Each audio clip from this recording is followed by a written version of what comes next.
राधे राधे जी। आज की डेट है हमारी 19th ऑफ नवंबर 2025। तो मैं डेली रूटीन आप सभी के साथ शेयर करती हूँ। तो आज की भी रूटीन शेयर करना चाहूँगी। मॉर्निंग से ही मैं बहुत ज़्यादा बीमार थी, फ़ीवर था, खांसी थी, कोल्ड थी।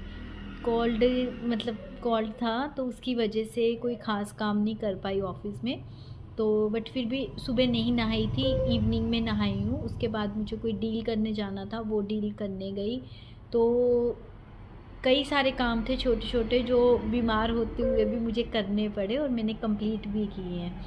घर को भी देखना होता है, बच्चों को भी देखना होता है, उनको क्या चाहिए टाइम से, तो ये भी देखना पड़ता है। तो लाइफ में अगर कोई 2 इंसान मिलते हैं, तो सबकी सोच अलग-अलग होती है। तो जैसे कि मेरी जो सोच है, मेरी थिंकिंग है, वो अलग होगी। अगर कोई मेरी फ्रेंड बनेगी, तो ऑब्वियस सी बात है कि उसकी थिंकिंग भी थोड़ी अलग होगी।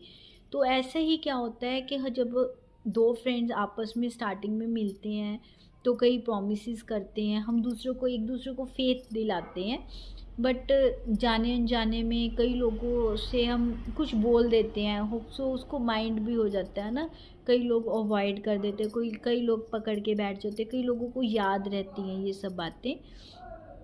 तो ऐसा होता है। तो ऐसे ही कुछ शायद पिछले दिनों में मेरे साथ हुआ।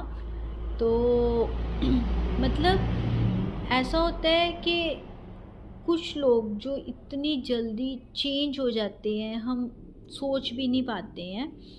तो मैंने ऐसे चेंज हुए लोगों को भी देखा है, क्योंकि हमें दूसरों की गलती तो बहुत जल्दी समझ में आती है, हम उसको पकड़ भी लेते हैं।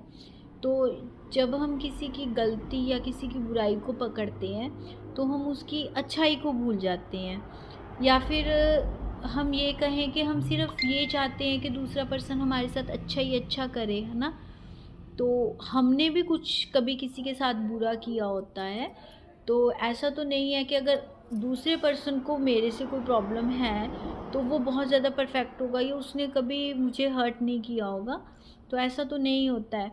लेकिन सिर्फ़ वो माइंड सेटअप की बात होती है। कोई बंदा किसी चीज़ को पकड़ के रख लेता है, कोई चीज़ बंदा किसी चीज़ को अवॉइड कर देता है। वही बात आ जाती है कि रिश्ता इम्पोर्टेंट है या बात इम्पोर्टेंट है।